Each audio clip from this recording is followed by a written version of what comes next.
So the mission of Smart Village is to empower off-grid communities through education and the creation of sustainable, affordable, locally owned energy businesses. And the vision is really quite a reach, but every vision should be an extraordinary reach, and that's to bring basic electrical and educational services to 50 million by 2025. And the more we talk to one another, we realize maybe that's too modest a vision. But first things first, let's get to 50 million by 2025. We have a three-part approach. We've heard different numbers. I just heard different numbers in the last session on Professor Gaetano. But let's just assume that billions of people live without reliable access to electricity.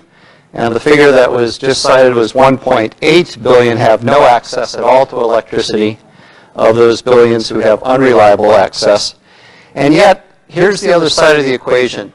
While there are many that live at risk and marginalized and excluded, at the same time, there are many who live in excess of the Earth's carrying capacity. Second part of our approach is a solution to bring electricity, and not just electricity, but things that electricity might give us access to. So cultivating education in communities with a scalable, self-sustaining entrepreneurial model. And the entrepreneurial model might attain first for people who are working in business, but it might attain first for people who are working in education. Either way, we proceed on both counts. And the goal is to seed 2 million per year with 10 country startups per year over the next decade. And we do that not alone, but we do that across the societies of IEEE and with the IEEE Foundation. Our method, I have to say, I think has really matured. When was the first meeting in Johannesburg? Was it 3.5 years ago? Okay, so not even 3.5, so 3 1/3 years ago. I think much of our methodology was in those first two left pieces of the graph, empowerment and investment. Empowerment of entrepreneurs and educators building something special in their off-grid, in their marginalized context, but then reinvesting all of the ownership of the project in the people of that community. We've grown in our thinking in the course of those 3 years to know that it's about assisting in raising social venture and facilitating social capital. Part of the social venture, we can raise funds for that. The social capital is sui generis. That has to be something that's born and recognized and cultivated out of a context. We've also added the linkage of trying to figure out how can we connect all of the IEEE Smart Villages through education, and education working on multiple levels. Education for youth, education for the entrepreneurs who are going to be building the energy enterprises, and then education of development practitioners who are linked through a development practice curriculum that I'll address in a little bit. What is the ultimate aim here? The aim is not for us to be providing solutions ultimately for the community. In the near term, we are providing kind of a solution by giving electricity and access. But beyond that, we're trying to facilitate a longer-term process by which a community grows its own capacity. And growing capacity is about integrating a holistic and really a reach of the vision and the dream, the aspirations of the people themselves. Our outreach thus far is in 34 communities across those countries. And as I said, the vision is to increase that with 10 new countries a year over the next decade. And our aim is, so if you can picture this as a stool. So borrowing from Wangari Maathai, the Nobel laureate from some years ago, she spoke about the vision of Africa as being a traditional stool with a platform with 3 legs. So I've modified this a little bit, and our 3 legs for supporting community empowerment are energy, education, and really the community defining its own vision about empowerment. Ray is going to be speaking about energy. on the Smart Village seed funding of sustainable energy business solutions run by local entrepreneurs. I'll then take the mic back and speak to education, and then we'll pass the baton to Robin, who will speak about communities discerning their own sense of direction, their hopes, their choices, and seeing that as a path of empowerment. So Ray, you have to now wear this so that you're recorded, and take that. It does. Even better. This one. Yeah. Okay, thank you very much. Yeah, it has been a while since we started this gig. I want to be sure I'm not standing in front of all you guys. I will talk, I'm the Dirty Fingernails engineer number 1. Robin's slightly less dirty fingernails engineer number 2. We'll talk about technical matters, but he's going to be more highbrow and talk about empowerment. The products, our whole scheme, as Diane mentioned, is to provide business based on some standard products as a starting kit, based on some ways of configuring those as to meet a whole range of needs. Speaking of growing our vision, that's grown a lot since we first started, where we took what we thought was an excellent solution for a particular situation, and it did indeed turn out to be. By the way, is this sounding okay? It doesn't amplify it. No, I understand. So we invented a series of little products that we thought were appropriate and affordable as a system, not as an individual product for an individual customer. This is a community solution, and it's started out with, I presume this is a laser? Maybe? Nope. That one doesn't. Wait a minute. Is this center button a laser? Red button. Yellow button. How about that button? All right. Okay, so we started out with a 1.5 kilowatt mobile generator. This was at the time right after the Haiti earthquake, so we thought the mobility was extremely important. And the idea was we could put these things together, ideally in the country, and have them wheeled into a deployment position in an extremely short time. Took no time at all to get them deployed.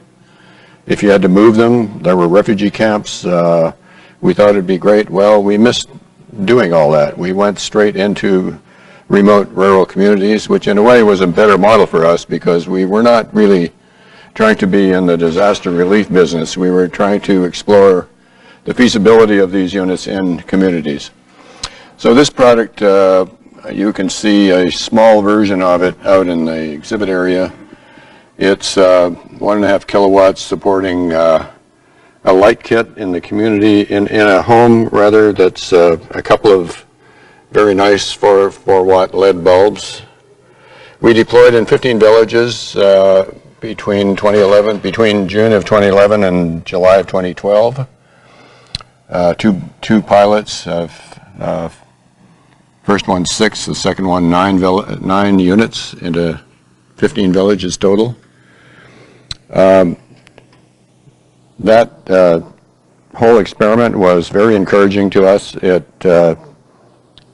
I haven't time to tell you about all the prep work that went into it, but the key issue that made it work was the people on the ground working about a year ahead of time, preparing the communities, finding the leaders, finding the operators, finding technicians, finding a manager before we set foot in the country, before we had even finished designing our product. They had input to the product. And as a result of that, we began early to establish community ownership of the product, even before it was ever real. That, I think, was key to its success. We did have some deployment problems, namely, this is a big top-heavy unit, all lovely package, but as soon as you get off-road, and I do mean off-road, try getting down a path in a rice paddy where the path is smaller than the wheelbase, and you know what we're up against. So that was an inspiration. That, along with some other features, was an inspiration to build a second unit Pictures of that outside also, but it was a much simpler unit. Wasn't completely mobile, although it had nice features that made it temporarily mobile. We could plop wheels on, take them off later. You didn't need to leave the wheels there. So that got built, and it's only been deployed so far in Cameroon, and a second unit has gone to Malawi, but they're in the stage not of experimenting with the unit per se, because it's the same unit as the first one, but it's experimental in the sense that they're trying to do microgrids and other things, solar home system batteries, battery kits with this same unit. And then we expanded this with we just recently brought out a third unit, which is like half the size of the first two. And that's because we kept running into situations where there are very small communities that not easy walking distance for light kits of maybe 50 homes as opposed to hundreds of homes. So that's another unit that's, when we made a lot of flexibility into that, it's got options. You can read the spec sheets outside. I won't bore you with it. We also added, as we did in Sunblazer 2, we added a 240 volt inverter to run a microgrid. And then there are all these options which are possible and which we're busily exploring and essentially being ready for any situation we run into in a community. And that's not limited to housing, but it's also looking at all the loads in the community, community centers, schools, what have you, learning centers. We're interested in all of those. This just is one of the standard slides that takes a long time to load up here, but it just shows you a few pictures of the materials I've just been talking about. I don't think we need to dwell on this. It is, the whole idea is these are IEEE open source products. We will give all the designs free to people, but we're not in the business of building them except for the first pilot units where we will arrange to have them built. But we want manufacturers to be building these, and we want to establish manufacturers in country, because going through borders is not a thing you want to do with these. We learned that very early. The first way we learned it was the first batch that went down to Haiti. We ended up paying 47% duty just to get them in the country. That kind of blew our little budget. Okay, a quick word about the business model. And I think it's another key feature of this, and a key feature of the ownership model, the community ownership, is that it's a franchise model and the business itself is in one way or another owned by the community. That again establishes an ownership and a responsibility that is a challenge. We give this is a very strong, difficult challenge that we give to people. Say, go reach 1 million people in 5 years. It sounds great. That's our mantra, but this is not an easy problem. Anybody who's done a startup knows that, and doing it in a developing country is even more difficult. However, here's how it's supposed to work. We find a partner that's some kind of a company. It could be new, it could be an established one that's, that we think is a good partner, but somebody who knows something about these communities. They explore with the community and prospective homeowners and business customers. They explore the market with a set of surveys. They conduct them, we do not. They send out the people, in Haiti for example, they sent out the people who are going to be the operators, because the operators are the franchise owners of a single unit, and they have to make a living off of this unit. So it's up to them to find and maintain customers and have good relations with them and keep the pipeline full, because if they don't, they're losing money. The franchise is losing. The franchise doesn't really lose money because they get paid first, a fixed fee.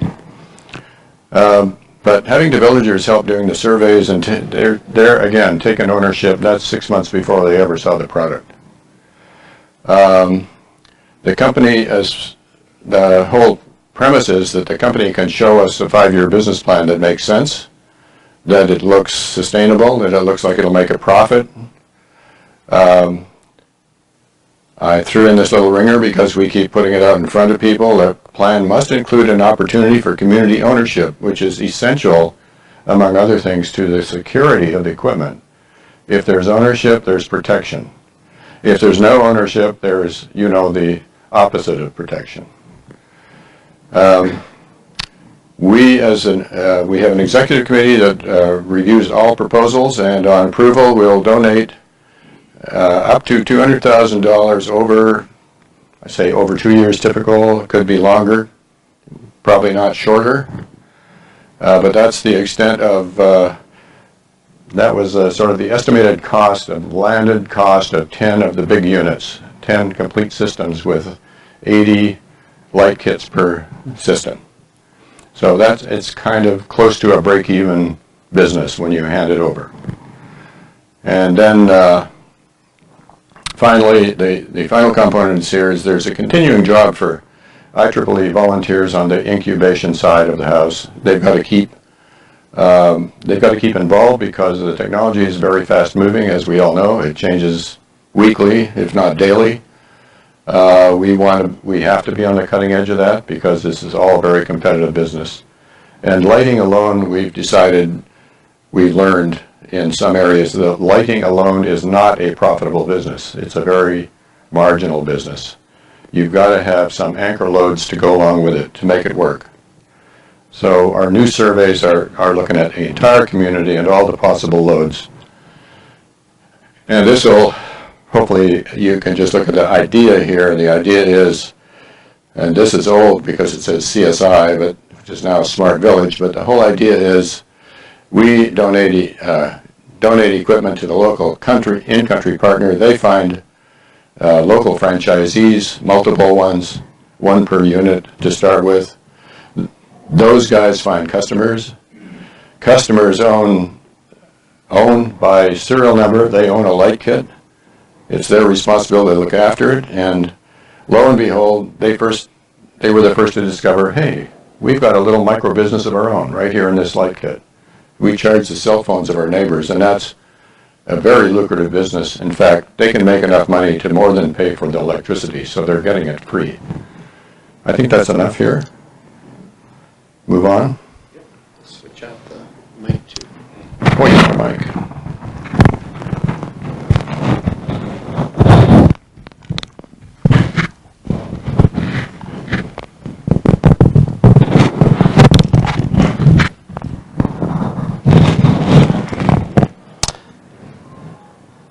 So back to our stool. Ray's given you the left column. Let me speak to the middle column, and then Robin will speak to the third.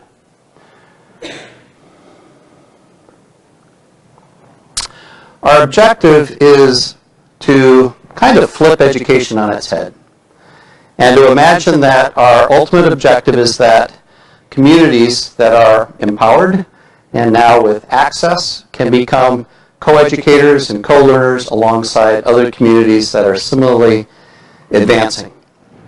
And we do it through two principal ways. One is through a development practice graduate set of courses that lead to a master's in development practice. And what this set of courses are about is to equip leaders and development practitioners with an integrated approach to just and sustainable or resilient development. An integrated approach as opposed to a single silo or just a couple silos approach. And what we're doing through this course is facilitating the development of community leaders who can then generate education in their own context. And at the same time, we're introducing the vocation of humanitarian engineering in a much more integrated way to professionals and engineering students in the US and Canada. Scholars and practitioners already are participating in a pilot course of this. It started 2 months ago, and the first course ends on Monday night, and the next course starts a Monday later. And we have 27 people from 9 countries, 4 continents involved in this pilot course. What's the qualification? We're trying to find people who see themselves not as an individual doing this higher education for themselves, but we're looking for learning communities that will commit to learning together so that they can allow the benefits of education to redound to their community. A second form of education is community entrepreneurship vocational training, and that is what is provided to the in-country energy entrepreneurs that would be running the business model that Ray just described. So it's not just how to build and deploy and maintain the Sunblazer of whatever version, but it's how do you run a business and how do you succeed at running that business. Both of those learning opportunities, and this is terribly, terribly important, both of those opportunities begin to link two very different realities on Earth. Those who live at risk and those who live in excess.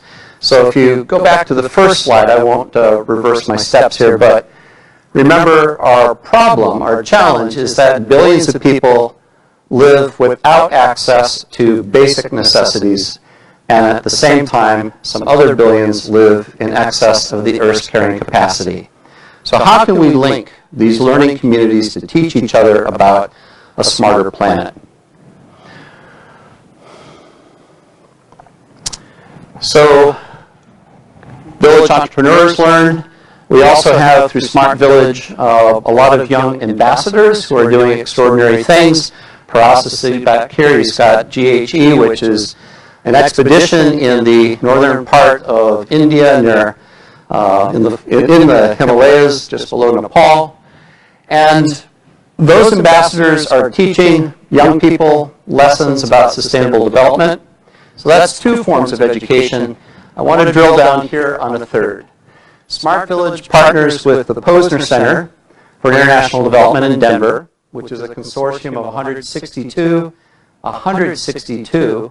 different organizations working on sustainable development from 16 different entry points. Two of those entry points are close to the heart of IEEE, energy and engineering. But you have alongside that 14 other entry points, from girl and maternal health to peace and justice to road building and transportation, a host of other things.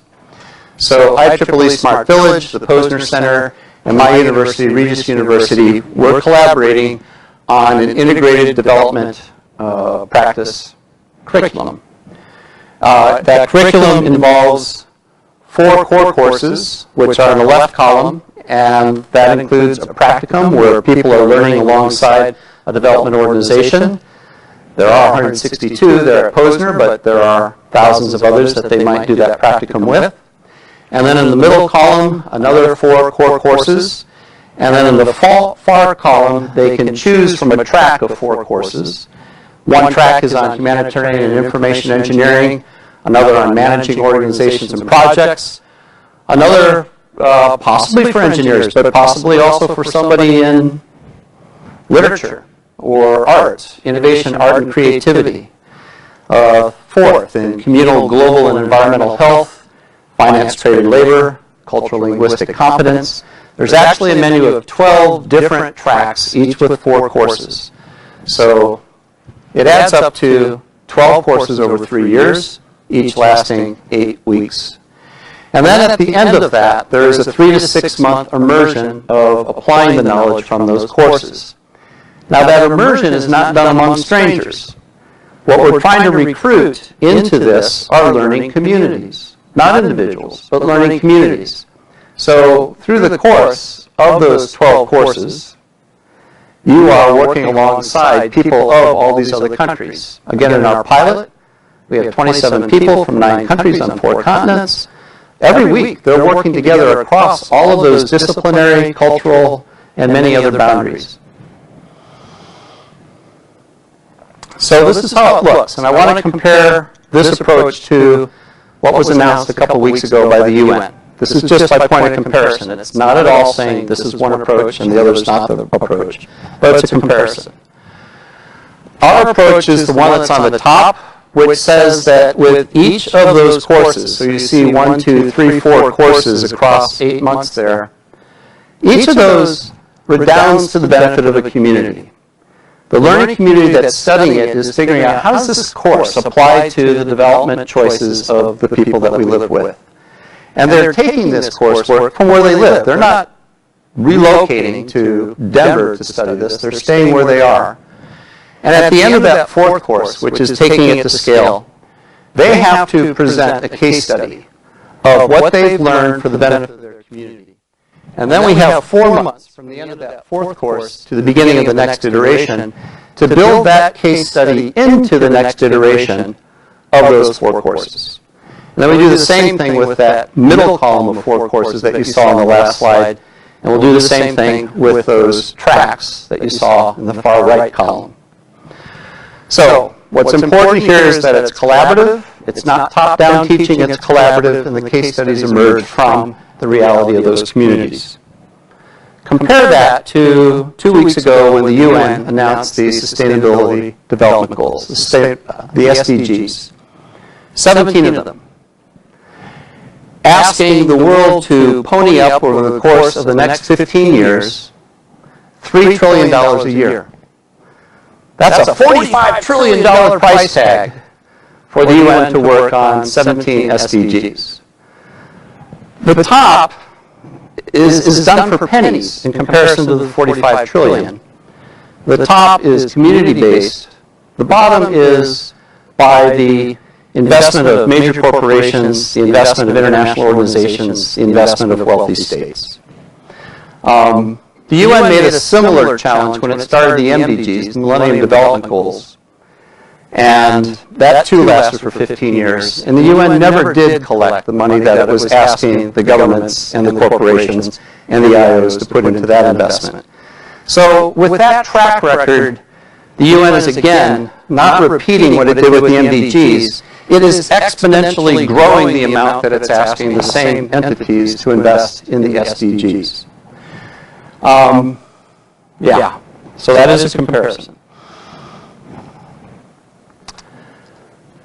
Let me summarize it this way.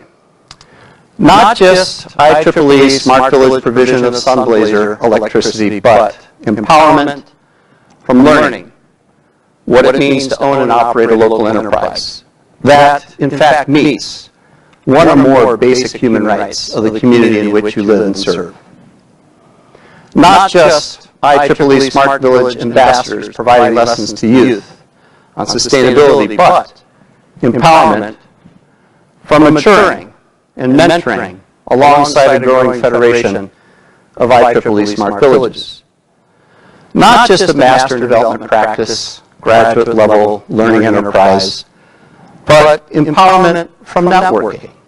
Networking with development practitioners, with scholars, community leaders, colleagues, in a, and I just want to underscore this, a radically affordable and cool way.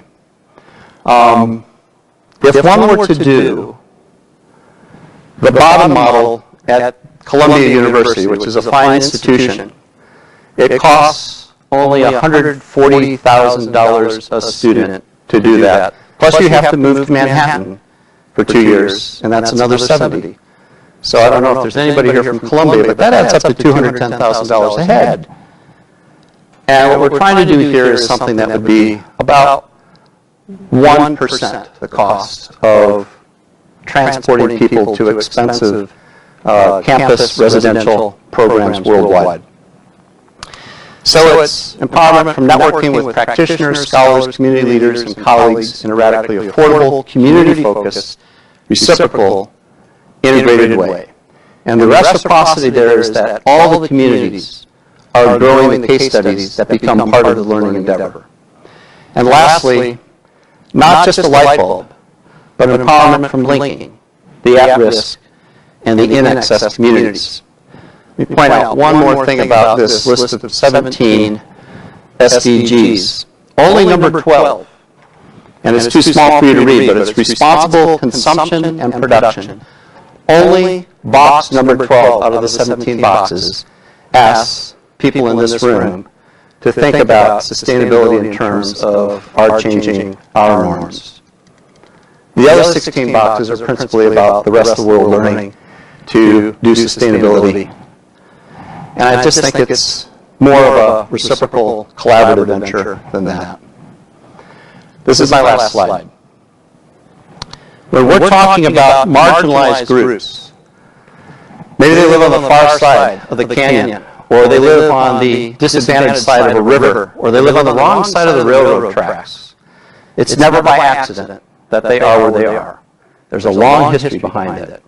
So when we do development, we need to be mindful that there is conflict, there is a history of victims and aggressors, and if we can think of education in this sort of way, and if we can think of micro-enterprise and energy in this kind of way, we can start crafting steps beyond victims and aggressors, and that's the crafting of a new future. In the bottom left, Adam Pearl pointed out that when communities are disadvantaged, they have no power, and they are kept away from knowledge, and this is actually a very, very stable place to be. It's as you gain knowledge and understand that there's a power imbalance that it becomes conflicted. So when we do development, we're actually bringing people into a much more challenging environment. And the question is, how do you move out of this conflicted area to here, where there is greater power balance and greater access to knowledge, so that a community can craft by its own vision its empowerment. And I say it takes web watching and web weaving with community first and community last. State policy is very important, but community first, community last, engineers, and a host of other disciplines and teachers and people that are part of this lifelong commitment. So my last 4 words are, this enterprise is for people who are fascinated and invested in relationship building. And they are curious. They're curious about the paradoxes of at risk and in excess. They want to get to the bottom of it. And they have not only technological solutions, tools, but they have art, and they have soul. And then lastly, they're ready to take a risk. They're ready to take a commitment. And it could very well be a lifelong commitment. So now let me pass this over to